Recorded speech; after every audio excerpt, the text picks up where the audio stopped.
Hi, my name is Subodip Koyal. I am a biology teacher. আমার বাড়ি diamond Harbour.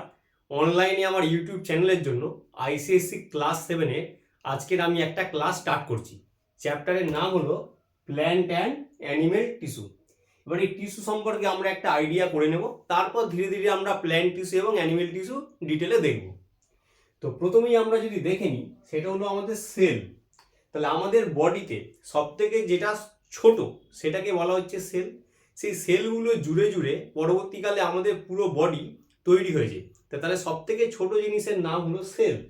সেই সেলগুলো পরবর্তীকালে জুড়ে জুড়ে তৈরি করলো হচ্ছে আমাদের টিস্যু।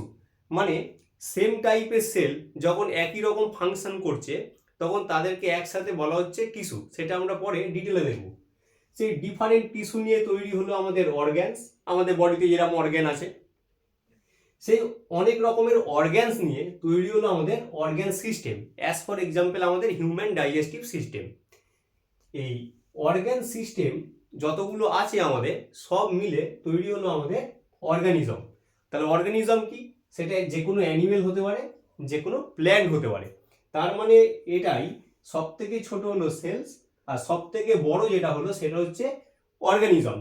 মানে সেল থেকে হলো টিস্যু, টিস্যু থেকে অর্গ্যানস, ডিফারেন্ট অর্গ্যান মিলে অর্গ্যান সিস্টেম, আর অনেকগুলো অর্গ্যান সিস্টেম নিয়ে তৈরি হলো আমাদের অর্গানিজম। এবারে যদি আমরা দেখি এই যে সেলস, তা সেলসকে কি বলা হয়? Cell is a building block of an organism. তাহলে সেল দিয়েই তাহলে আমাদের পুরো অর্গানিজমটা তৈরি হয়েছে। তাহলে সেল কি? Life begins from here. তাহলে সেল থেকেই আমাদের লাইফ এটা স্টার্ট হলো। The cell is the basic structural and functional unit of an organism. তাহলে আমাদের বডির যে স্ট্রাকচার সেটাকে ফর্ম করলো সেল। তাহলে আমাদের যে ফাংশন, এই যে আমি কথা বলছি, হেঁটে বেড়াচ্ছি, কোনো না কোনো সেল মিলেই তো এই পুরো সিস্টেমটা তৈরি করেছে। তাই বলা হচ্ছে cell is the basic structural and functional unit of an organism. যদি আমরা এই বাড়িটাকে দেখে নিই, যে কোনো একটা বাড়ি, তার যে ব্রিক্স, যে কোনো একটা সিঙ্গেল ইট, সেটা হলো আমাদের সেল। আর পুরো যে বাড়িটা সেটা হলো আমাদের অর্গানিজম। এই কারণে এখানে দিয়েছি সেল কাকে বোঝাচ্ছে? ব্রিক। আর অর্গানিজম মানে পুরো হাউসটাকে বোঝানো হচ্ছে আর কি। তার মানে পুরো বাড়িটা ইট গেঁথে গেঁথে ফর্ম করেছে। ঠিক তেমনই আমাদের যে বডি, একটা একটা সেল জুড়ে জুড়ে টিস্যু, অর্গ্যান সিস্টেম, ফাইনালি গিয়ে অর্গানিজম, এই পুরো বডিটা ফর্ম করেছে। এবারে বলছে এই যে সেলটা, যেটাকে আমরা ডিটেলে একটু দেখে নিই, এই সেলটা কিভাবে ফর্ম করলো। তাহলে আমরা যে জন্মেছি সেটা কোনো না কোনো প্রসেসের মাধ্যমে। তাহলে সেইটা যদি আমরা ওভারঅল একটা আইডিয়া করে নিই, তাহলে ফাদার উনি দিয়েছেন স্পার্ম, মাদার উনি দিয়েছেন ওভাম। তাহলে বাবা দিল স্পার্ম, মা দিল ওভাম। এই দুটো যখন ফিউজ হয়ে গেল মায়ের শরীরে, ঠিক আছে, তাহলে বাবার স্পার্ম আর মায়ের ওভাম এটা ফিউজ হয়েছে কোথায়? না, মায়ের বডির ভিতরে। তাহলে এর ফলে তৈরি হলো জাইগোট। তাহলে এই যে প্রসেস, স্পার্ম আর ওভামের যে ফিউশন, তাকে বলা হচ্ছে ফার্টিলাইজেশন, এবং এর ফলে ফর্ম করলো জাইগোট। এই কনসেপ্টটা তোমাদের রাখতেই হবে, না হলে বুঝতে পারবে না যে সেল কি করে পরবর্তীকালে টিস্যু ফর্ম করছে আর কি। তাহলে এই যে জাইগোট ফর্ম হয়ে গেল, এটা আমাদের প্রথম সেল। এই যে আমি দাঁড়িয়ে আছি, তাহলে আমি একটা সময় কিন্তু জাইগোট ছিলাম, বা তোমরা যে এই বড় হচ্ছ, তোমরা কিন্তু জাইগোট থেকেই সেল ডিভিশন করে করে কিন্তু হিউম্যান বডিতে ট্রান্সফার করেছো। তাহলে এই যে জাইগোট, তাহলে জাইগোট কি? জাইগোট হলো সিঙ্গেল সেল, একটা সিঙ্গেল সেল, সেটা সেল ডিভিশন করেছে। তাহলে এটা আবার কি জিনিস? তাহলে এটা যদি জাইগোট হয়, তাহলে একটা সেল থেকে ডিভাইড করে দুটো, আবার এই সেলটা থেকে এদিকে দুটো, এই সেলটা থেকে এদিকে দুটো, তারপর এইভাবে এটা চলতেই থাকবে। তাহলে এটা সিঙ্গেল সেল, পরবর্তীকালে সেটা কি হয়ে যাবে? Multiple cell. সেই কারণে কি লেখা হলো, এই জাইগোট সেল ডিভিশন করে করে তৈরি করলো multicellular organism, as for example human আর প্ল্যান্ট। এটা হলো বেসিক আইডিয়া। এরপরে আমরা দেখব যে টিস্যু, এই টিস্যুটা কি করে হলো, কত রকমের টিস্যু হয়, তার মধ্যে আজকে আমরা কভার করব প্ল্যান্ট টিস্যু। এবার আমরা টিস্যুটা একটু ডিটেলে দেখব। বলছে টিস্যু, টিস্যু কি জিনিস? A group of cells which are similar in structure perform a specific function form a tissue. তাহলে যে সমস্ত সেলগুলো একই রকম দেখতে এবং একই রকম কাজ করে, সেই সেলগুলো একসাথে একটা স্পেসিফিক ফাংশনটা পারফর্ম করে, তখন ওই সেলগুলোকে একসাথে বলা হবে টিস্যু। যেমন এটা একটা স্কিন, আমাদের যে হিউম্যান স্কিন আছে, স্কিনে দেখতে পাওয়া যায় stratified epithelium tissue.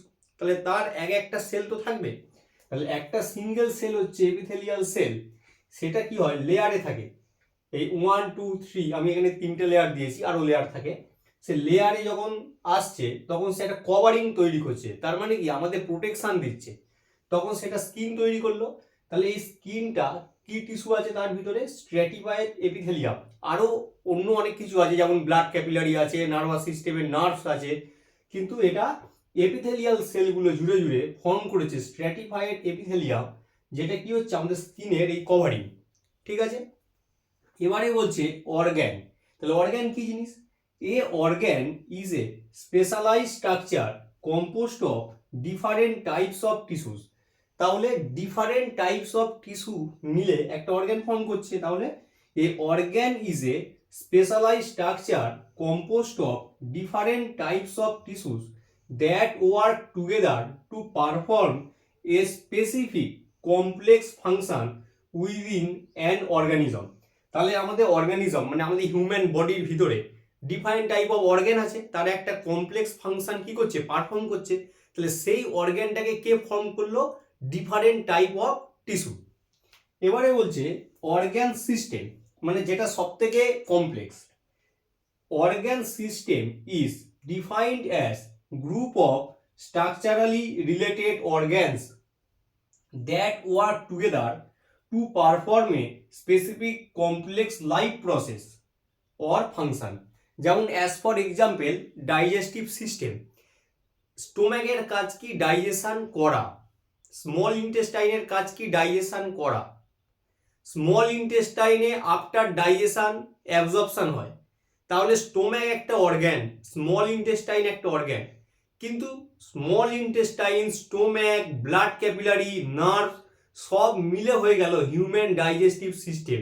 Even large intestine, সবগুলোকে একসাথে কি বলা হচ্ছে? আমাদের হিউম্যান ডাইজেস্টিভ সিস্টেম। তার মানে সিমিলার সেল যখন একই রকম পারফর্ম করছে তখন তাকে বলা হচ্ছে টিস্যু।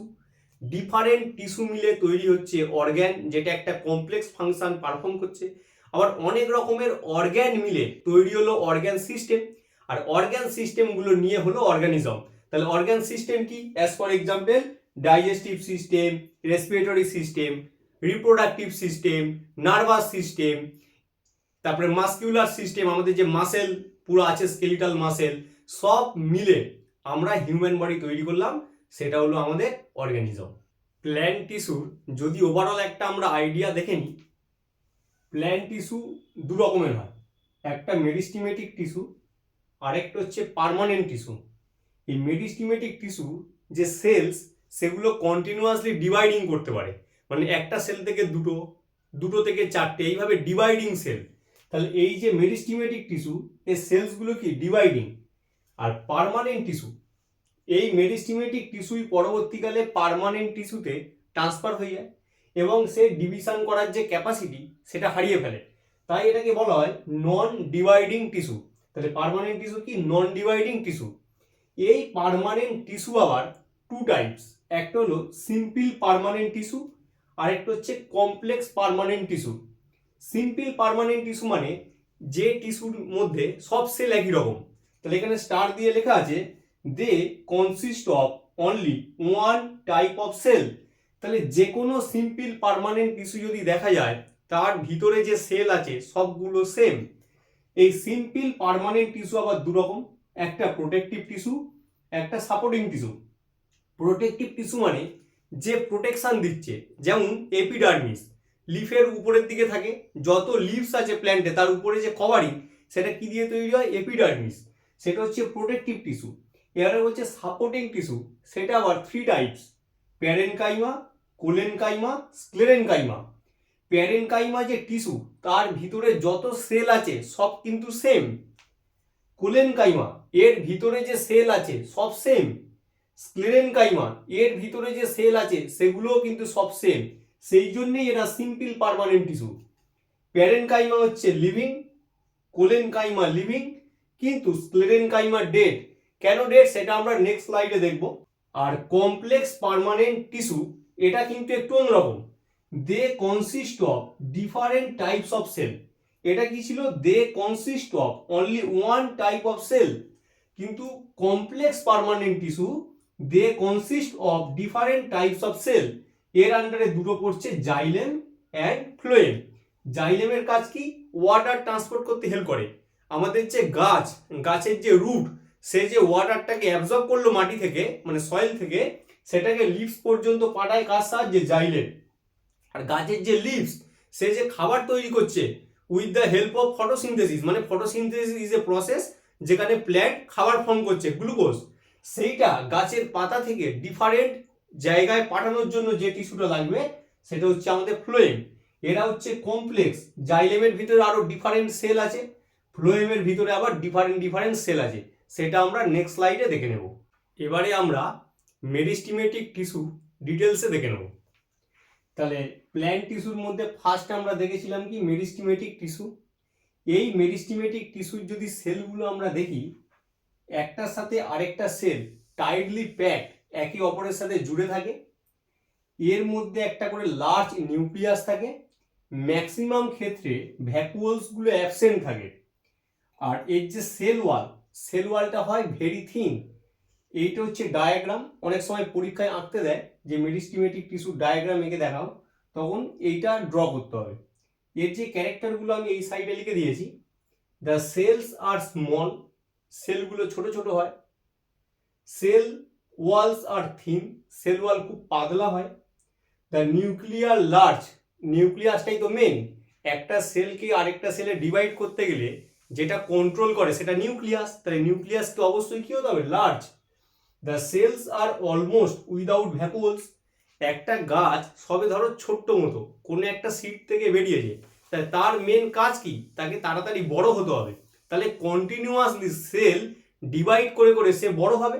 যখন সে বড় হচ্ছে একটা লেভেল পর্যন্ত, সিড থেকেই সে নিউট্রিশন পায়, তাহলে তার ফটোসিনথেসিস করার দরকার নেই, 1 নম্বর।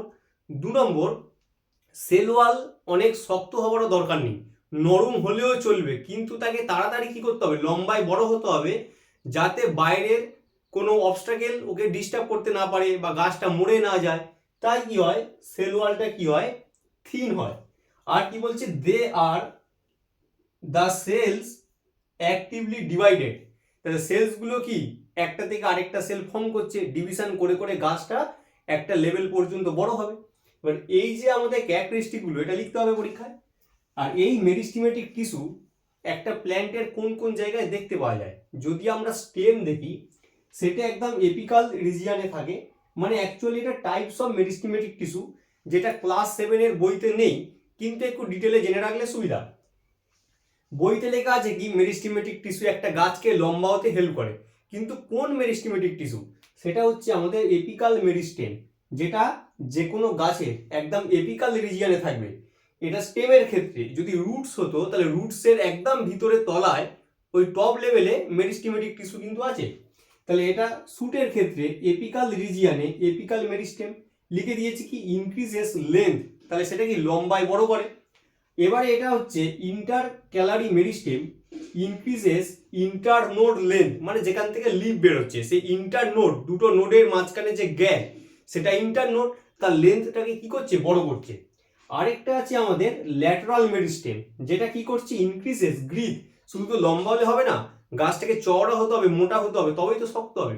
তো এইটা হচ্ছে কন্ট্রোল করছে বা করছে, সেটা হচ্ছে আমাদের ল্যাটারাল মেরিস্টেম।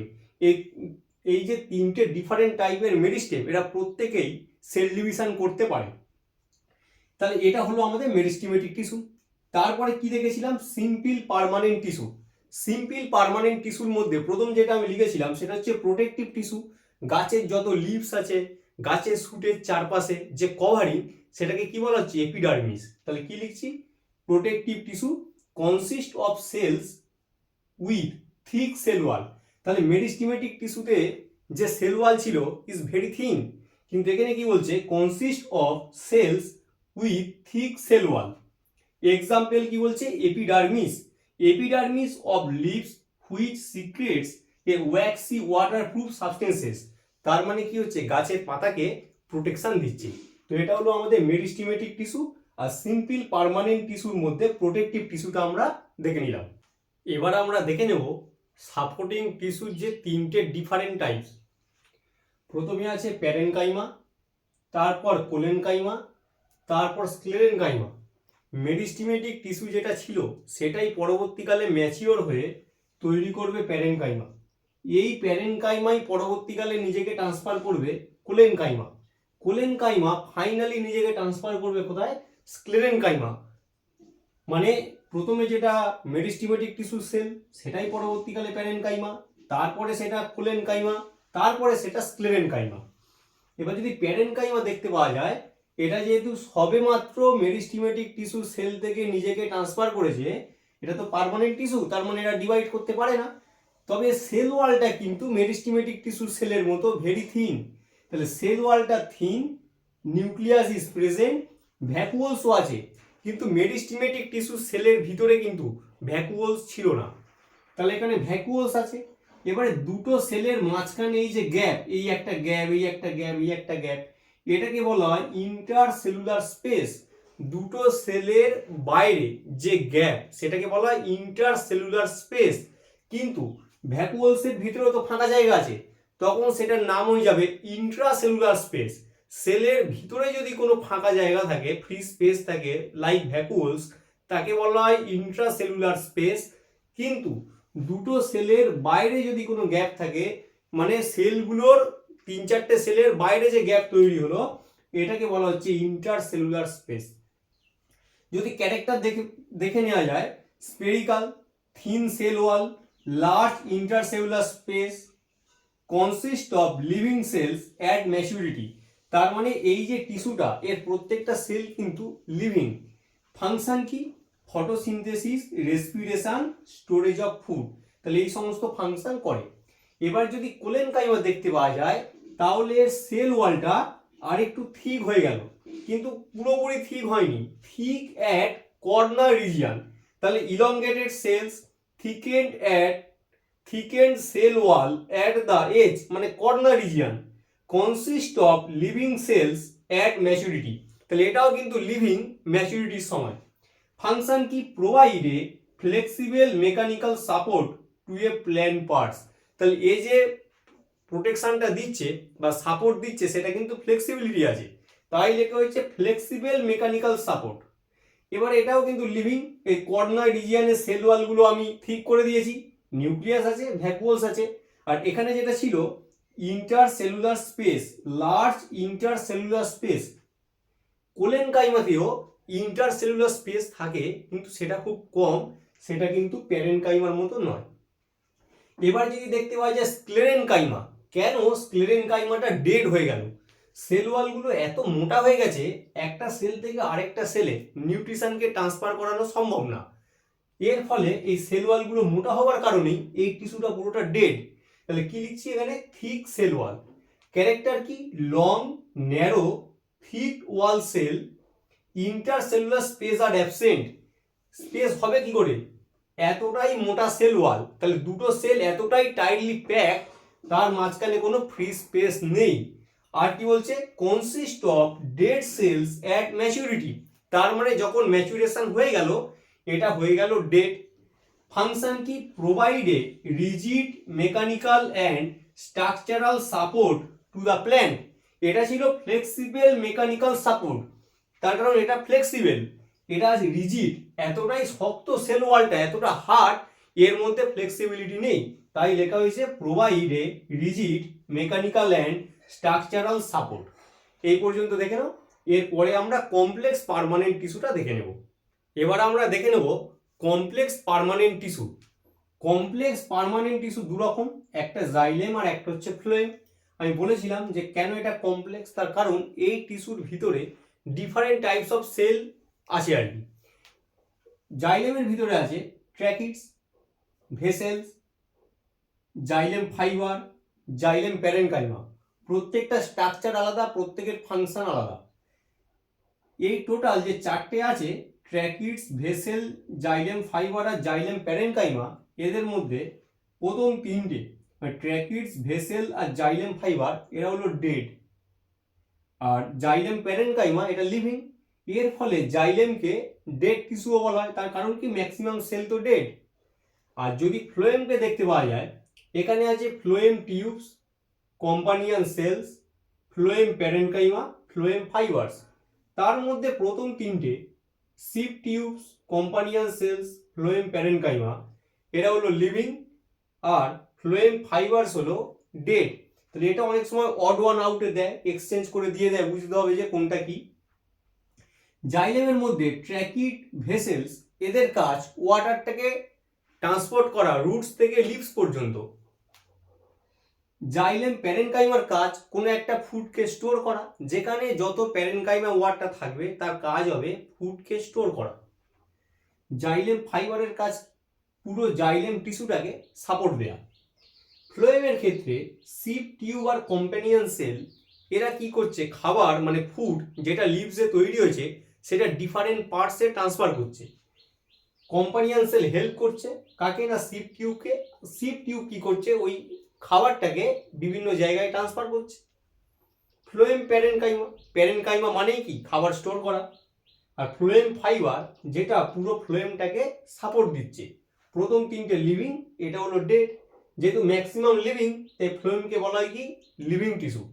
আরেকটা জিনিস মাথায় রাখতে হবে, এদের যে কন্ডাকশন মানে ওয়াটারটাকে রুট থেকে লিভস পর্যন্ত নিয়ে যাবে, কিন্তু কখনোই লিভস থেকে রুটে নিয়ে আসবে না, মানে ইউনি ডিরেকশনাল। লিখে দিয়েছি, conduction is unidirectional, that is only upward from the roots. তাহলে রুটস থেকে লিভস পর্যন্ত যাবে। কিন্তু যদি ফ্লোয়েমকে দেখতে পাওয়া যায়, এটা bidirectional. Bidirectional conduction, that is both upward and downwards from the leaves. কেন গাছে যখন খাবার তৈরি হলো সেটা বিভিন্ন ব্রাঞ্চে যাবে, সেটা উপর থেকে নিচে আসতে পারে, পাশে যেতে পারে, দরকার হলে উপরেও যেতে পারে, তাই বাই ডিরেকশনাল। ক্যারেক্টারের প্রথম কি বলছে, transport water and minerals absorb by the root to other plant parts. আর এর কাজ conducts food manufacture in the leaves to other plant parts. তাহলে এর কাজ খাবার ট্রান্সফার করা, আর এর কাজ হচ্ছে ওয়াটার ট্রান্সফার করা। এটা হলো আমাদের জাইলেম এবং ফ্লোয়েমের ইনফরমেশন।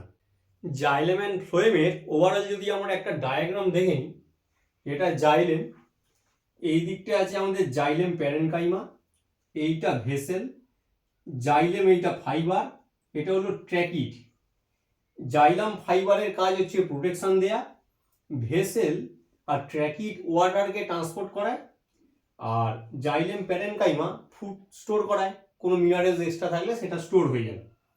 যদি ফ্লোয়েম দেখা যায়, বাইরের দিকে থাকছে ফ্লোয়েম প্যারেনকাইমা, তারপরে কম্পানিয়ান সেল, তারপরে সিপলেট। কিন্তু ফ্লোয়েম ফাইবার আঁকেনি, তার কারণ হচ্ছে এই লেয়ারগুলো আরো থাকবে, তার চারপাশে হচ্ছে আমাদের থাকবে হচ্ছে আমাদের ফ্লোয়েম ফাইবার।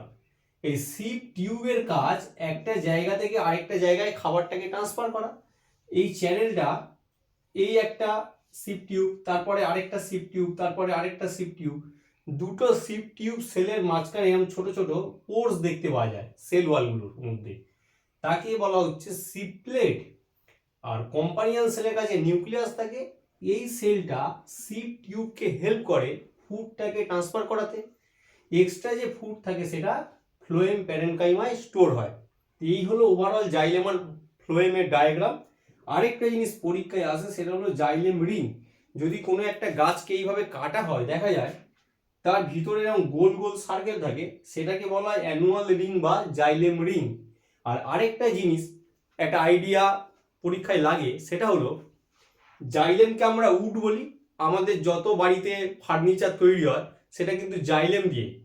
উড মানে আমরা জাইলেমকে বুঝি, ফ্লোয়েমকে নয়। জাইলেম ভিতরের দিকে থাকে, তার চারপাশে থাকে হচ্ছে ফ্লোয়েম। তাহলে গাছকে কাটা শুরু হলে প্রথমে ফ্লোয়েমটা কাটবে, তারপরে জাইলেমের ভিতরে ঢুকবে। তো এটা অনেকে ভুল করে, ভাবে যে ফ্লোয়েমটা ভিতরে, যেহেতু খাবারটা চারদিকে ট্রান্সফার হচ্ছে আফটার ম্যানুফ্যাকচারিং, কিন্তু না, ভিতরে থাকে জাইলেম, তার চারপাশে থাকে হচ্ছে ফ্লোয়েম। এটা হলো আইসিএসসি বোর্ডের ক্লাস 7-এর যে প্ল্যান্ট টিস্যু। আজকের ক্লাসে পুরোটাই আমি কমপ্লিট করলাম, আপনারা ভিডিওটা দেখবেন, এবং পারলে খাতায় নোট করে নেবেন এবং যতটা পারবেন আর 5টা স্টুডেন্টদের সাথে শেয়ার করবেন, তাহলে তাদেরও এই ক্লাসটা উপকার হবে। Thank you.